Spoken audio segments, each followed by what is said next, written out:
یوں تو ایسی بہت ساری باتیں ہیں جو انسان کو جانور سے ممتاز کرتی ہیں، لیکن کچھ مفکرین کا کہنا ہے کہ وہ صلاحیت، وہ بات جو انسان کو جانوروں سے بالاتر بناتی ہے، وہ ہے خواب دیکھنے کی صلاحیت۔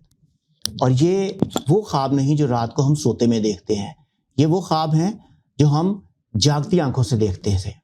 یوں تو ہم سب خواب دیکھتے ہیں، لیکن ہم میں سے کچھ لوگ ایسے ہوتے ہیں جو بہت ہی دیکھ بھال کے اپنے ارد گرد کے حالات کا جائزہ لے کے اس کو سائنٹیفک انداز میں اس کا تجزیہ کر کے خواب دیکھتے ہیں اور اس دنیا کو ایک خوبصورت دنیا بنانے کی کوشش کرتے ہیں۔ نہ صرف وہ ایسے خواب دیکھتے ہیں بلکہ اپنے خوابوں کو عملی جامہ پہنانے کے لیے اس کی منصوبہ بندی کرتے ہیں۔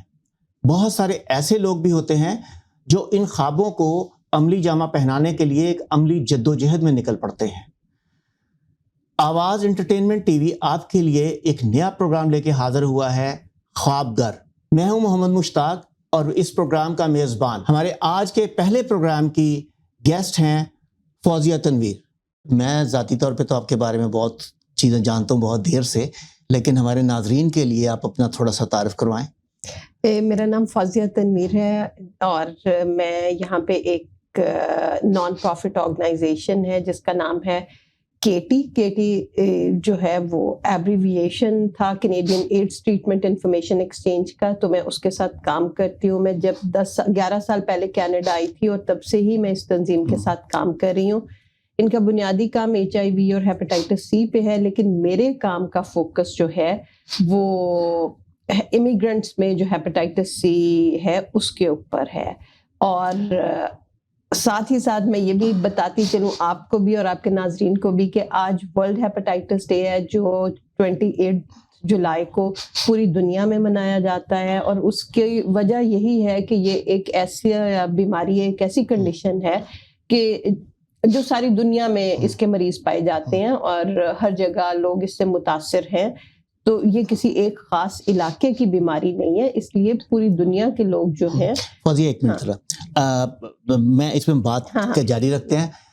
ناظرین، ہم آج کا پروگرام ورلڈ ہیپاٹائٹس C کے کو ڈیڈیکیٹ کرتے ہیں اور اس پہ ہم بات کرتے ہیں، لیکن فوزیہ تھوڑا سا، کیونکہ میں ذاتی طور پہ جانتا ہوں کہ یہاں آنے سے پہلے پاکستان میں آپ کا بہت زیادہ کام تھا مختلف حوالوں سے، کوئکلی اگر 2 لائنوں میں بتا سکے آپ کیا کر رہی تھی؟ بالکل، میں پاکستان کے بارے میں بھی بتا دیتی ہوں۔ جب میں پاکستان میں تھی، جیسے کہ میں نے کہا کہ میں یہاں پہ 11 سال پہلے آئی تھی، تو اس سے پہلے تو ظاہر ہے کہ میری ساری زندگی پاکستان میں ہی گزری۔ تو میں نے اپنے جو کریئر کا سٹارٹ تھا وہ تو میں نے کیا جرنلزم سے، اور لیکن یہ کہ وہ میں نے بہت ہی کم عرصہ جرنلزم کیا، اور اس کے بعد پھر میں وہاں پہ بھی زیادہ تر میرا جو تعلق ہے وہ NGOز اور نان پروفٹ آرگنائزیشنز کے ساتھ رہا، اسپیشلی ہیومن رائٹس کے لیے، ہیومن رائٹس سے ریلیٹڈ آرگنائزیشنز کے ساتھ میں نے لاہور میں بھی کام کیا، اسلام آباد میں بھی کام کیا، اور یہاں پہ بھی وہی کر رہے ہیں۔ نہیں، مجھے پتا ہے آپ کے خاصی باغیوں والے وہاں پہ کام ہوتے تھے، آپ جس اخبار میں بھی کام کرتی تھی وہ بھی خاصا باغی اخبار تھا، اور مائنورٹیز رائٹس کے حوالے سے ہر جلسے جلوس میں آپ موجود ہوتی تھی۔ اچھا، اب فوزیہ یہ بتائیے کہ ورلڈ ہیپاٹائٹس ڈے جو ہے، ہم ہیپاٹائٹس کے اوپر تھوڑا سا بعد میں آتے ہیں، آپ کوئکلی ہمارے ناظرین کے لیے بتائیں کہ ورلڈ ہیپاٹائٹس ڈے کیا ہے اور یہ کیوں، اس کی اہمیت کیا ہے؟ اس کی اہمیت جیسے کہ میں نے پہلے بھی بتایا مختصراً وہی ہے کہ چونکہ یہ کسی ایک خاص خطے کی بیماری نہیں ہے، یہ پوری دنیا میں پائی جاتی ہے اور ہر جگہ لوگ اس سے متاثر ہوتے ہیں۔ تو اس کو منانے کا مقصد یہی ہوتا ہے کہ ایک طرح سے اویئرنیس ریزنگ ہو سکے، لوگوں کو یہ بتایا جا سکے کہ ہر جگہ ایسے لوگ موجود ہیں جنہیں ہیپاٹائٹس C ہے، اس میں کسی شرمندگی کی یا کسی قسم کا اس میں اسٹگما جو ہے لوگوں کو وہ نہیں ہونا چاہیے۔ کہیں پہ بھی آپ رہتے ہو آپ کو یہ بیماری لگ سکتی ہے، اور یہ کہ اگر آپ کو یہ بیماری ہے تو آپ ڈاکٹر سے رابطہ کریں، اور ہم اس کے بارے میں اور تفصیل سے بات کریں گے۔ جیسے میں وہی آگے اسی پہ آنا چاہ رہا ہوں کہ اب اگر تھوڑا سا ڈیفائن کریں اور تھوڑا سا آسان الفاظ میں بتائیں کہ ہیپاٹائٹس C ہوتا کیا ہے؟ ہاں، کیونکہ وہ یہی ہے کہ وہ میں جمپ کر رہی ہوتی، اگر میں پہلے بتانا شروع کر دیتی، پہلے ہم یہاں سے شروع کرتے ہیں کہ ہیپاٹائٹس سی ہے کیا، اور پھر اس کے بعد ظاہر ہے کہ ہمارا فوکس چونکہ اپنی کمیونٹی ہوتی ہے تو پھر ہم یہ بات کر لیں گے کہ بھئی پاکستانی کمیونٹی جو یہاں پہ رہتی ہے اسے اس کے بارے میں کیوں فکر کرنی چاہیے. تو ہیپاٹائٹس جو ہے وہ ایک جگر کی انفلیمیشن کو کہتے ہیں کہ اگر جگر پہ سوجن ہو جائے تو وہ ہیپاٹائٹس ہے. اب یہ کہ آپ اکثر جب ہیپاٹائٹس کا لفظ سنتے ہوں گے تو اس کے ساتھ کوئی نہ کوئی ایک لیٹر لگا ہوتا ہے، ABC. وہ جو لیٹر ہے وہ ظاہر یہ کرتا ہے کہ یہ کون سی قسم کا وائرس ہے، کہ یہ بیماری وائرس کے نتیجے میں ہوئی ہے، کیونکہ ہیپاٹائٹس جو کہ صرف لیور کی انفلیمیشن ہے وہ اور وجہوں سے بھی ہو جاتی ہے. فار ایگزامپل آپ نے اکثر سنا ہوئے گا کہ جو لوگ زیادہ ڈرنکنگ کرتے ہیں انہیں بھی ہیپاٹائٹس ہو جاتا ہے. اسی طرح بعض لوگوں کو، یعنی جو ہیپاٹائٹس کا مطلب ہے جگر کا سوج جانا، اس کی انفلیمیشن، ٹھیک ہے. اچھا، اور اس کی آگے الگ الگ 3 قسمیں ہیں. اس کی کئی وجوہات ہو سکتی ہیں، جیسے میں نے کہا کہ لوگ زیادہ ڈرنکنگ سے، کوئی ایسی دوائی کھانے سے بھی بعض اوقات ہو جاتی ہے. بعض لوگوں کو آٹو امیون ڈس آرڈرز ہوتے ہیں، اس سے بھی ہیپاٹائٹس ہو جاتا ہے. لیکن اگر ہیپاٹائٹس کے آگے کوئی لیٹر لگا ہو، A, B یا C، تو اس کا مطلب یہ ہے کہ ہم وائرل ہیپاٹائٹس کی بات کر رہے ہیں. اچھا، اب وائرل ہیپاٹائٹس جو ہے وہ بھی مختلف طریقوں سے پھیلتا ہے. جیسے A جو ہے وہ کسی اور طریقے سے پھیلتا ہے، B جو ہے وہ کسی اور طریقے سے پھیلتا ہے، C کسی اور طریقے سے پھیلتا ہے، اور اس طرح سے یہ الگ الگ بیماریاں ہیں. یہ ایک چیز نہیں ہے، لیکن یہ کہ یہ سب کی سب جو ہیں وہ آپ کے جگر پہ اثر انداز ہوتی ہیں.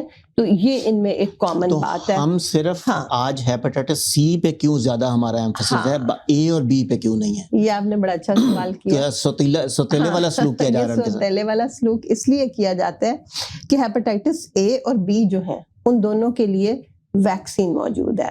جب کسی چیز کی ویکسین موجود ہو تو اس کا مطلب یہ ہے کہ اگر آپ وہ ویکسین لے لیں گے تو آپ کو آئندہ اس سے کوئی خطرہ نہیں ہے. اور انفارچونیٹلی ہیپاٹائٹس سی کے بارے میں کوئی ابھی ویکسین اس کی موجود نہیں ہے. تو آپ کوئی انجیکشن لگوا کے اپنے آپ کو اس بیماری سے ہمیشہ کے لیے محفوظ نہیں کر سکتے.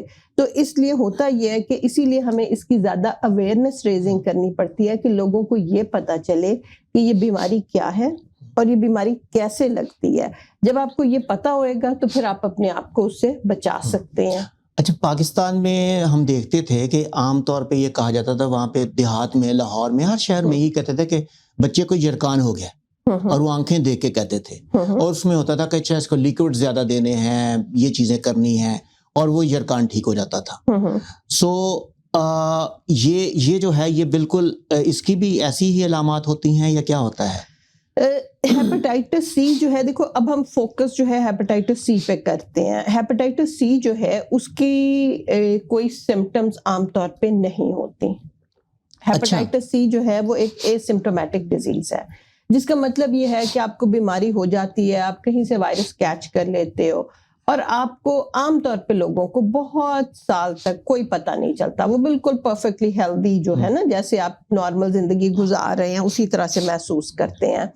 اور بعض اوقات اگر کوئی تھوڑے بہت آپ کو سائنز اور سمٹمز نظر بھی آئیں تو وہ اتنے نان اسپیسیفک ہوتے ہیں کہ ان سے یہ سمجھنا کہ کسی کو ہیپاٹائٹس سی ہے وہ بہت ہی مشکل ہے. مثلا وہ نان اسپیسیفک کیا ہو سکتے ہیں سمٹمز؟ مطلب جیسے فلو لائک سمٹمز بعض لوگوں کو ہو جاتی ہیں، وہ تو ہمیں ہوتے رہتے ہیں، وہ اکثر لوگوں کو ہوتے ہیں. الرجیز لوگوں کو اتنی زیادہ ہوتی ہیں، تو اس لیے ان سے یہ پتہ چلانا، یہ کبھی کبھار اسٹمک میں پین ہو اس ایریا میں پین ہونا، وہ بھی بڑا نان وہ تو ہم اکثر انڈائجیشن کے کھاتے میں ڈال دیتے ہیں. اگر فلو لائک سمٹمز ہوئیں گی تو آپ اسے الرجی کے کھاتے میں ڈال دو گے. اگر کہیں پیٹ کے ایریا میں کوئی تکلیف ہے تھوڑی بہت تو آپ یہ کہو گے کہ یہ شاید کوئی انڈائجیشن ہے. اسی طرح سے یعنی جیسے فار ایگزامپل کسی کو آرتھرائٹس ہے اگر، تو وہ اس کے جوائنٹس میں پین ہوئے گا، تو وہ ایک بڑی واضح سمٹم ہوتی ہے.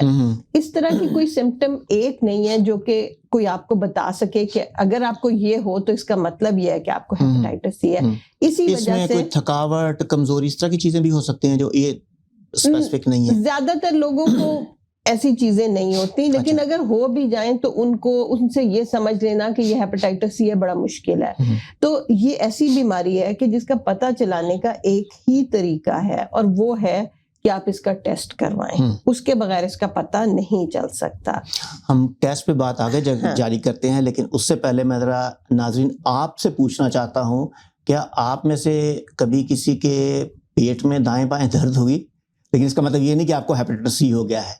آپ کو کبھی زکام ہوا تو اس کا مطلب یہ نہیں ہیپیٹائٹس سی ہو گیا ہے. لیکن اس میں خطرناک بات یہ ہے کہ یہ عام سی چیزیں ہیں جسے ہم عام سمجھتے ہیں، مجھے بہت بے شمار ہم سب کو ہوتا ہے. تو لیکن ہمارا پھر کنسرن جو ہے وہ کب اور کیسے بننا چاہیے؟ وہ میں اس کے سب سے پہلے میں اس کے بارے میں یہ بات کرنا چاہوں گی کہ یہاں پہ جو پاکستانی کمیونٹی ہے، لوگ سوچ رہے ہوں گے کہ ہم ساری اتنی دنیا میں بیماریاں وہ چھوڑ کے ہیپیٹائٹس سی کے بارے میں بات کیوں کر رہے ہیں. جو ہم امیگرینٹ آتے ہیں ہمارے تو وہاں سے ملکوں سے آنے سے پہلے اتنے زیادہ میڈیکل ٹیسٹ ہوتے ہیں، تو اس میں ہیپیٹائٹس سی اور کینسر پتہ نہیں کون کون سے ٹیسٹ ہو چکے ہوتے ہیں، تو پھر ہمیں تو وی آر کلین. نہیں، ایک تو یہ کہ بہت زیادہ ٹیسٹ نہیں ہوتے، یہ بڑی غلط فہمی ہے. جب لوگ امیگریشن لیتے ہیں تو جو امیگریشن کے لیے میڈیکل ایگزام ہے اس میں صرف 3 ٹیسٹ ہوتے ہیں. اچھا. اس میں ایک HIV کا ٹیسٹ ہوتا ہے، ایک اس میں سفلس کا ٹیسٹ ہوتا ہے، اور ایک ایکٹیو ٹیوبرکلوسس کا. ٹھیک ہے. اس کے علاوہ اور کسی بیماری کو وہ ٹیسٹ نہیں کرتے. یہ شکر ہے کہ مجھے سفلس، HIV اور ٹیوبرکلوسس نہیں ہے. اگر لیکن اس ٹیسٹ میں میرا ہیپیٹائٹس سی شامل نہیں تھا. نہیں، اس میں کوئی ہیپیٹائٹس سی بھی نہیں تھا، بی بھی نہیں تھا، کسی قسم کی کوئی وہ. عام طور پہ ٹیسٹنگ نہیں کرتے. یہ وہ جو ہیں 3 ٹیسٹ یہ مینڈیٹوری ہیں، لیکن اس کے علاوہ میڈیکل بورڈ جو آپ کا ایگزام کر رہا ہوتا ہے، اگر انہیں لگے کہ کوئی کنڈیشن اور ہو سکتی ہے تو وہ کروا سکتے ہیں، لیکن مینڈیٹوری نہیں ہے. اچھا، اس کے نتیجے میں ہوتا یہ کہ لوگ بعضوں کا جب یہاں آ جاتے ہیں تو وہ یہ سمجھتے ہیں کہ بھئی ہم بڑی پرفیکٹ ہیلتھ میں ہیں جو ہم یہاں آ گئے ہیں. میں تو خود یہی سمجھتا رہا ہوں کہ میں بالکل، کیونکہ میرے ٹیسٹ ہو چکے ہیں تو ہم کلین. تو لیکن جب لوگ یہاں آتے ہیں تو کلین ہونے کا مطلب یہ کوئی یہ نہیں ہے کہ اگر آپ کو بیماری ہے تو آپ ڈرٹی ہیں. نہیں، clean of the virus. Clean of wires. تو لیکن یہ کہ آپ کو یہ کنڈیشن ہو سکتی ہے جب آپ یہاں آئیں، تو اس کے بعد پھر یہ ہوتا ہے کہ اس کو میں جو ایک بات کرنا چاہ رہی تھی وہ یہ تھا کہ پاکستان میں یہ بیماری جو ہے اس کی پریولنس بہت زیادہ ہے. اچھا. اس لیے ہم ایجوکیشن پہ جو ہے وہ کافی توجہ دیتے ہیں امیگرینٹس کی. یہ جو پروجیکٹ جس میں میں کام کرتی ہوں، یہ اونٹاریو منسٹری آف ہیلتھ جو ہے وہ اس کو فنڈ کرتی ہے، اور پچھلے 11 سال سے فنڈ کر رہی ہے. اور اس کی وجہ یہی ہے کہ امیگرینٹس میں یہ بیماری کافی زیادہ تعداد میں پائی جاتی ہے.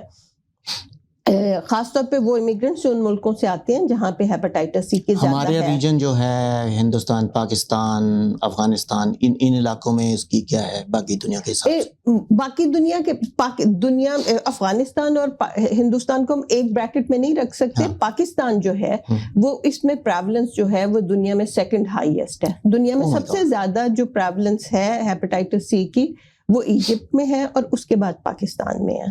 ٹھیک ہے. تو پاکستان میں پریولنس بہت زیادہ ہے، یعنی ہم دوسرے نمبر پہ ہیں ہیپیٹائٹس سی میں. ہیپیٹائٹس سی میں. اور وہاں سے پاکستان سے جب لوگ آتے ہیں تو، اور اس کی پھیلنے کی میں کچھ وجوہات بتا دوں، کیونکہ وہ پھیلنے کی وجوہات اگر آپ کو پتہ ہوں گی تو پھر یہ ہے کہ آپ ٹیسٹنگ پہ فوکس کر سکتے ہو. اگر آپ کو یہ لگتا ہے کہ ان میں سے کوئی بھی چیز آپ کے ساتھ کبھی ہوئی ہے اور تو آپ کو ضرور اپنے فیملی ڈاکٹر کے پاس جانا چاہیے، اور آپ کو اپنا ٹیسٹ انہیں آپ یہ کہو کہ میرا کروا دیں. اور ٹیسٹنگ جو ہے وہ یہاں پہ اونٹاریو میں فری ہے. میں اس کے بعد ٹیسٹنگ کے بارے میں بھی بات کروں گی، لیکن پہلے جو جیسے میں نے آپ سے کہا کہ ہم یہ دیکھ لیتے ہیں کہ یہ پھیلتا کیسے. اچھا، سب سے پہلے جو ہے نا یہ بات سمجھنے کی ضرورت ہے کہ ہیپیٹائٹس سی جو ہے نا یہ خون سے جب کانٹیکٹ ہوتا ہے تو یہ اس کے نتیجے میں پھیلتا ہے. اب آپ حیران ہو رہے ہوں گے کہ بھئی خون کا، کہ کوئی ایسا شخص جسے ہیپیٹائٹس سی ہو، اس کا خون اگر کسی طرح آپ کے خون میں شامل ہو، جب آپ کی شکل سے مجھے پتا چل رہا ہے کہ آپ حیران ہیں، مطلب مجھے لگ رہا ہے بنٹے کھیل رہے ہیں اور وہ ایکسچینج ہو رہے ہیں. خون جو ہے کہ وہ کسی کا خون کیسے آپ کے خون میں آ کے شامل ہو سکتا ہے، یہ بظاہر ناممکن بات لگتی ہے، لیکن یہ ہوتا ہے. اور یہ بہت زیادہ ہوتا ہے ہیلتھ کیئر سیٹنگز میں. ہیلتھ کیئر سیٹنگز میں فار ایگزامپل آپ کسی ڈاکٹر کے کلینک پہ گئے، انہوں نے کسی کو انجیکشن دیا، اچھا آئیڈیلی جب بھی انجیکشن لگے تو ایک نئی سرنج استعمال ہونی چاہیے، لیکن بعض اوقات ایسے کلینکس ہوتے ہیں کہ جہاں پہ وہ سرنجز ری یوز کرتے ہیں.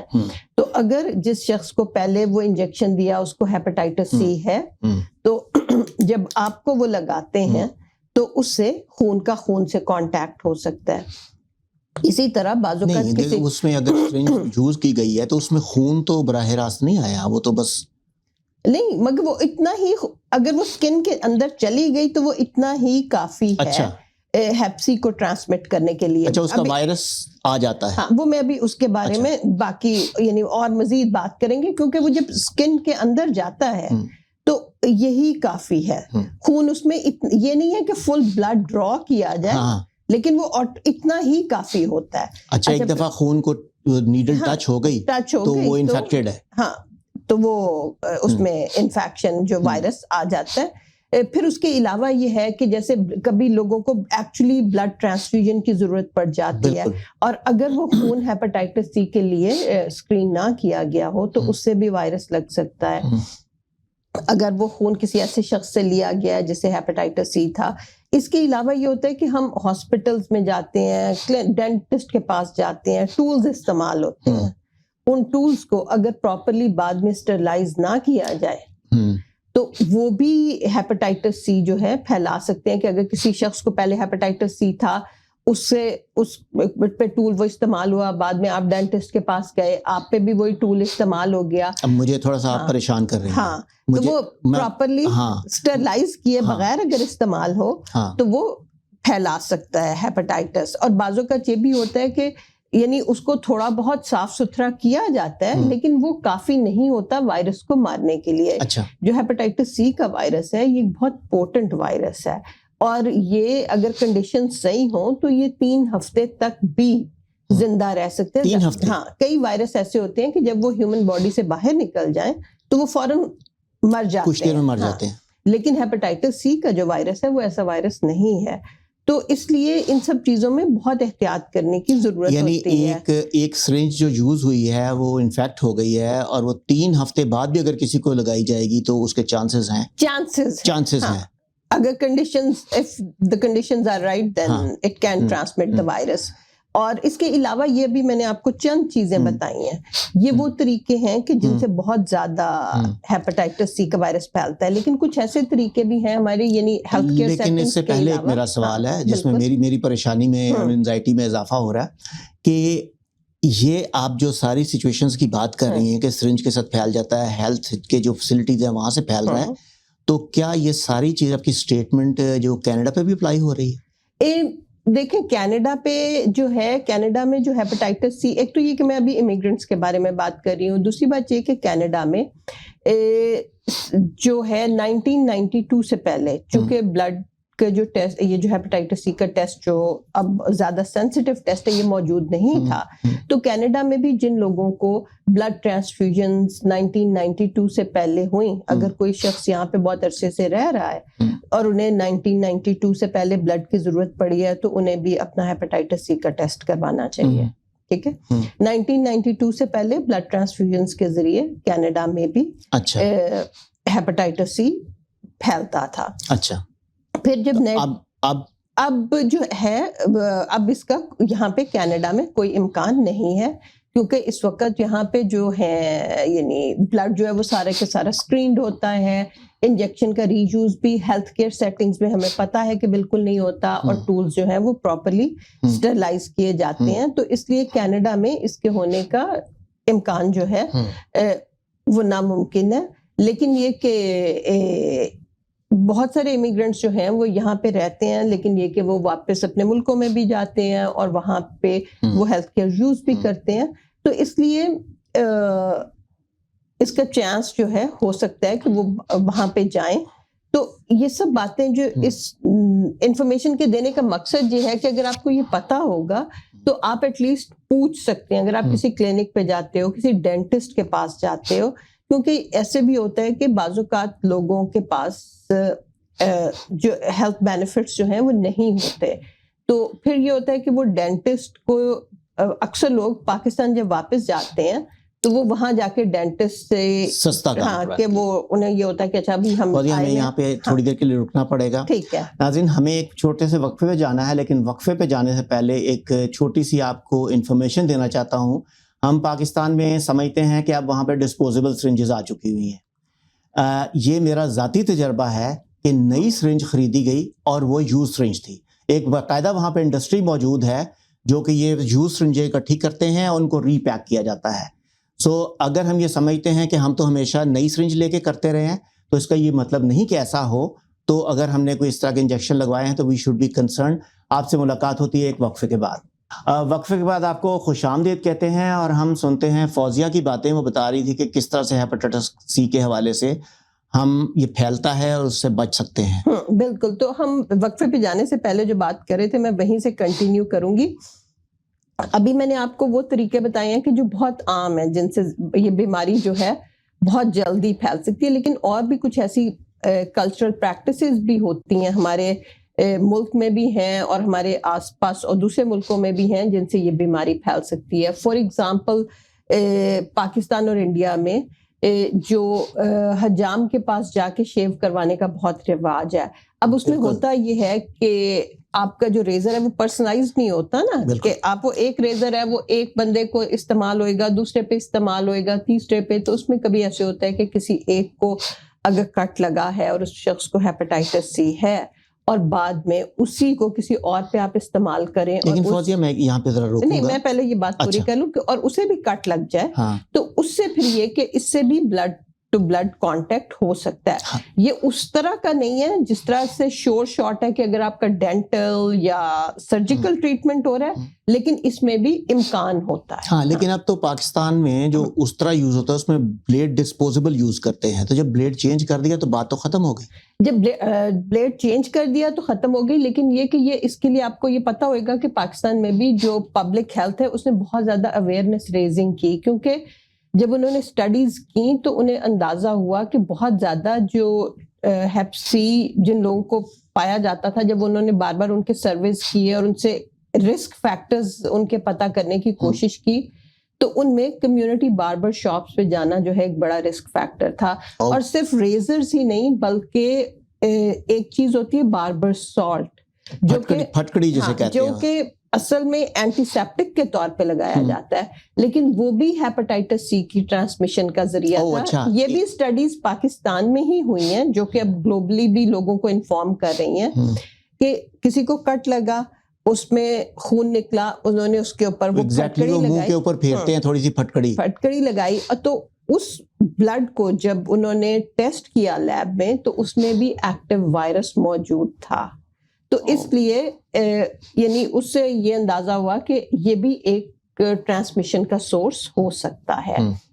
اس کے علاوہ اور کلچرل پریکٹسز جو ہیں, جیسے چائنا میں آکیپنکچر ہے, ویٹ کپنگ ہے, ہمارے اپنے ملک میں جو سرکمسیجن بچوں کی ہوتی ہے وہ بھی جب میڈیکل سیٹنگز میں نہ ہو, آپ کو پتہ ہے نا نائیوں سے بھی کروائی جاتی ہے, ہاتھوں میں نائی آتا ہے اور وہی کرتا ہے, تو وہاں پہ بھی ٹولز جو ہے پراپرلی اسٹرلائز نہیں ہوتے. تو ان سب چیزوں میں ہیپ سی کا وائرس جو ہے وہ پھیلنے کا خطرہ ہے, اور انہی وجہ سے پاکستان میں یہ پھیلا ان دا فرسٹ پلیس. اچھا, یہ بات تو ہو گئی پھیلنے کی. اب یہ کہ اس کو روکنے کے طریقے کیا ہیں وہ میں نے آپ کو بتا دیا ہے کہ اگر آپ کبھی بھی کسی ڈاکٹر کے کلینک پہ جاتے ہو, کسی ہاسپٹل میں جاتے ہو, ڈینٹسٹ کے پاس جاتے ہو, بلڈ ٹرانسفیوژن ہے, ہمیشہ یہ انشور کریں کہ اگر آپ نے انجیکشن لینا ہے نیڈل ہر دفعہ بالکل نہیں ہونی چاہیے. باقی ایکوپمنٹ آپ کو پوچھنا چاہیے کہ یہ پراپرلی اسٹرلائزڈ ہے یا نہیں ہے. ہمیشہ ایسے ڈینٹسٹ کے پاس جائیں جس پہ آپ کو بالکل ٹرسٹ ہو. مکمل بلڈ کی اسکریننگ ہونی چاہیے. پاکستان میں بھی زیادہ تر جو ہے جو ریگولر مطلب جو ہاسپٹلز ہیں, اچھے ہاسپٹلز ہیں, جو گورنمنٹ کے ہاسپٹلز ہیں, وہاں پہ یہ ساری اسکریننگز موجود ہیں. سوری, ایک چیز تھوڑا سا کیونکہ مجھے اپنا وقت یاد آ رہا ہے, تو بہت زیادہ ایسے کلینکس تھے, ایون ایسے ڈینٹسٹ جیسے میں نے بھی کام کروایا, اور میں نے ان سے پوچھا کہ جی آپ کے پاس یہ ہیپاٹائٹس سی کی اسٹرلائزیشن کے لیے کچھ ہے؟ تو انہوں نے مجھے وہ دکھائی، وہ کیٹل تھی جس میں ابلتے ہوئے پانی میں انہوں نے ابالا ہوا تھا. تو کیا اس سے ابلتے ہوئے پانی میں اگر ہو جائے تو وہ اسٹرلائز ہو جاتا ہے؟ نہیں، پراپر اسٹرلائزیشن جو ہے وہ ابلتے ہوئے پانی سے نہیں ہوتی. اسٹرلائزیشن کی اپنی مشینز ہوتی ہیں. ابلتے ہوئے پانی سے یعنی کئی وائرس مر سکتے ہیں، لیکن ہیپاٹائٹس سی کا وائرس ان میں سے نہیں ہے. اور بھی کئی وائرسز ایسے ہوئیں گے کہ جن کو صرف گرم پانی سے اگر آپ اپنے ٹول صاف کریں تو وہ کافی نہیں ہے. اسٹرلائزیشن کا ایک سائنٹیفک طریقہ ہوتا ہے، اس کے اپنا اکوپمنٹ ہوتا ہے جس کے ذریعے اسٹرلائزیشن کی جاتی ہے. تو لیکن جو زیادہ تر ہاسپٹلز ہیں جو ریگولیٹڈ ہیں، جو گورنمنٹ کے ہاسپٹلز ہیں، آئی ایم شیور کہ ان میں یہ سب سٹینڈرڈز میٹ ہوتے ہوئیں گے. لیکن گاؤں میں، دیہاتوں میں ٹائم ٹو ٹائم ہم ایسے انسیڈنٹس جو ہیں سنتے رہتے ہیں. اور صرف یہ گاؤں اور دیہاتوں کی بات نہیں ہے، شہروں میں بھی ایسے ہو سکتا ہے کہ جہاں پہ جو لوگ جو پراپر ڈاکٹر نہیں ہیں اور تو وہ اس طرح کی پریکٹسز استعمال کر رہے ہوں. یہ بھی پچھلے کچھ عرصہ پہلے میں ایک خبر پڑھ رہا تھا اخبار میں، پاکستان کی اخبار میں، کہ وزیر آباد کے قریب ایک گاؤں ہے جہاں پہ پورے کا پورا گاؤں انفیکٹڈ تھا. اور اس میں اس کی وجہ جو تھی، وہاں پہ جو کویک بیٹھا ہوا تھا خود ساختہ ڈاکٹر، بالکل وہ ایک ہی سرنج سے سب کو لگاتا ہے. اور اسی طرح سے سندھ کے بارے میں بھی ایسی سٹوریز آئی تھی کہ جہاں پہ بہت چھوٹے بچوں کو HIV جو ہے وہ ڈیٹیکٹ ہوئی تھی، اور اس کے بھی یہی وجہ تھی. اچھا، تو یہ تو اب ہم نے اس کی بات کر لی کہ پھیلتا کیسے ہے، اس کی پریونشن کیسے کرنی ہے. اب جو ہے ٹیسٹ کا بتائیں کہ ہم جو یہاں بیٹھے ہوئے ہیں اس کے لیے ہم کیا کریں، اور جو پیچھے بیٹھے ہوئے ہیں ان کو ہم کیا کہیں. دیکھیں، میں زیادہ میرا فوکس چونکہ یہاں پہ ہے میرے کام کا، تو میں اونٹاریو کے بارے میں آپ کو یہ بتاؤں گی کہ دیکھیں اونٹاریو میں ہیپاٹائٹس سی کی جو ٹیسٹنگ ہے وہ بالکل فری ہے. آپ کو اس کے لیے کچھ پے کرنے کی ضرورت نہیں ہے. کافی ٹیسٹ ایسے ہیں جو فری نہیں ہے، لائک جس طرح اگر وائٹامن ڈی کا ڈیفیشنسی ٹیسٹ ہے تو اس کے لیے ہمیں پے کرنا پڑتا ہے. اچھا، مجھے اس کا نہیں پتا، لیکن یہ کہ آپ کو اگر ہیپاٹائٹس سی کا ٹیسٹ کروانا ہے، آپ اپنے ڈاکٹر سے بات کرو.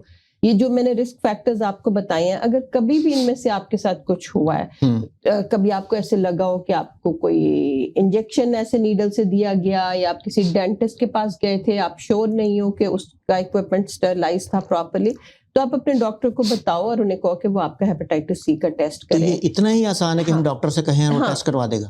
وہ ٹیسٹ کروا دیں گے. لیکن یہ کہ ہیپاٹائٹس سی کا جو ٹیسٹ ہے وہ 2 سٹیپس میں ہوتا ہے عام طور پہ.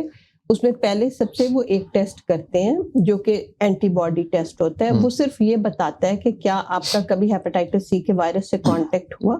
اگر کبھی بھی کانٹیکٹ ہوا ہو تو وہ ٹیسٹ ہمیشہ پازیٹیو آئے گا. اگر وہ ٹیسٹ پازیٹیو آتا ہے، اگر تو وہ نہیں پازیٹیو آتا پھر تو کوئی پریشانی کی بات ہی نہیں ہے. اس کا مطلب یہ کہ آپ کا کبھی ہیپاٹائٹس سی سے کوئی کانٹیکٹ ہوا ہی نہیں ہے، تو دین آل از ویل فار یو. لیکن اگر وہ ٹیسٹ پازیٹیو آ جاتا ہے تو اس کا مطلب یہ نہیں ہے کہ آپ کو انفیکشن ہے. پھر ڈاکٹر آپ کا ایک سیکنڈ ٹیسٹ کرے گا. اچھا، وہ جو سیکنڈ ٹیسٹ ہے اگر وہ پازیٹیو آئے تو پھر اس کا مطلب یہ ہے کہ آپ کو ایکٹیو انفیکشن ہے اور آپ کو ٹریٹمنٹ کی ضرورت ہے. اچھا، یہ پہلے ٹیسٹ کو کیا کہتے ہیں؟ پہلے ٹیسٹ کو اینٹی باڈی ٹیسٹ کہتے ہیں، hepatitis C antibody test. اچھا، یعنی کہ ہمارے جسم میں اس کی کسی بھی جراثیم کے نتیجے میں جو اینٹی باڈیز پیدا ہو جائے، مدافعتی سسٹم جو نظام ہے وہ ہمارا پیدا کر دیتا ہے. اچھا، اس سے پہلے کہ ہم اس کے علاج کے اوپر جائیں، ایک چیز مجھے بتائیں کہ لوگ یہاں ہر جگہ پہ ہم لوگ کینسر کی بات کر لیتے ہیں. کسی کو کینسر ہو بات کی جاتی ہے، ہارٹ کی پرابلم ہے اس کے بات کی جاتی ہے، جوڑوں کی درد کی بات کی جاتی ہے. ایڈز کی اور ہیپاٹائٹس سی کو، اس دونوں کے بارے میں کچھ سٹگما ہے، لوگ اس پہ بات کرتے ہوئے گھبراتے ہیں. HIV کا سٹگما تو آبویسلی کیونکہ زیادہ تر چونکہ اس کو ایک گے مینس کی بیماری سمجھا جاتا ہے تو شاید اس سے ریلیٹڈ ہے. اس میں بھی یہ کئی ایسے میرے ایک جاننے والے تھے دوست جن کی پچھلے سال ڈیتھ ہو گئی، تو ان کو بھی یہ تھا اور وہ he was very reluctant in talking. تو اس پہ ہم اپنی بات، میرا خیال ہے کہ ایک وقفے کے لیے مجھے کہا جا رہا ہے، ہم وقفے سے واپس آ کے تو بات کرتے ہیں. ناظرین، ایک چھوٹا سا وقفہ اور اس کے بعد دوبارہ ہم بات کرتے ہیں کہ اس پہ سٹگما جو ہے وہ کیوں ہے. ناظرین welcome back to the program, اور ہم بات کر رہے تھے کہ اس بیماری سے اسٹگما کیوں اٹیچڈ ہے، تو فوزی کیوں ہے اس پہ؟ تو وہ جیسے میں نے آپ کو بتایا کہ HIV کا تو یہ ہے کہ شاید وہ زیادہ تر لوگ یہ سمجھتے ہیں کہ اٹس گے مینز ڈیزیز، تو اس لیے سیکشولی ٹرانسمیٹڈ ہوتی ہے، اس لیے اس کا ہو سکتا ہے. لیکن ہیپاٹائٹس سی کے بارے میں بھی شاید لوگوں کا یہ خیال ہو کہ یہ سیکشولی ٹرانسمیٹ. یہاں پہ اسٹگما کینیڈا میں بہت زیادہ ہے کیونکہ یہاں پہ یہ سمجھا جاتا ہے کہ یہ ڈرگ یوزرز کی بیماری ہے. تو ڈرگ یوز کے ساتھ جو اسٹگما اٹیچڈ ہے وہی پھر بیماری کے ساتھ بھی ہوتا ہے.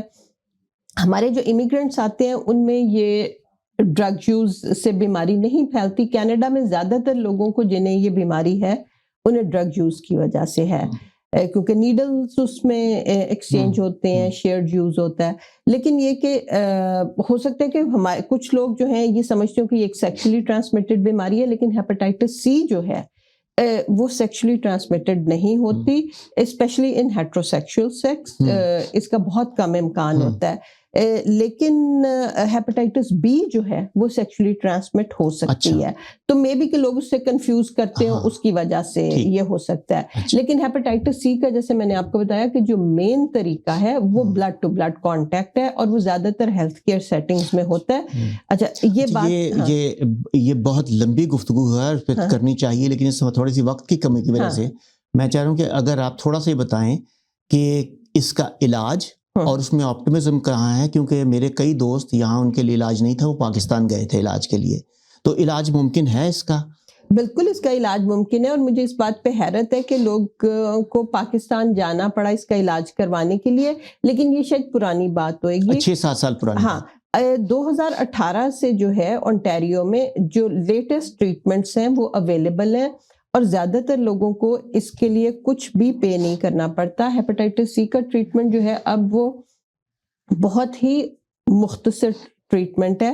8 سے 12 ہفتے میں دن میں 1 سے 3 گولیاں کھا کے آپ بالکل اس وائرس سے مکمل نجات حاصل کر سکتے ہیں. بڑی خوشخبری ہے. اور اگر یعنی اس کو آپ کمپیئر اس سے کرو کہ اگر یہ ڈائگنوسس نہ ہو، اگر یہ بیماری بڑھ جائے تو اس میں آپ کا لیور فیل بھی ہو سکتا ہے، اور لیور فیلئر کا مطلب یہ ہے کہ آپ کو لیور ٹرانسپلانٹ کروانا پڑے گا.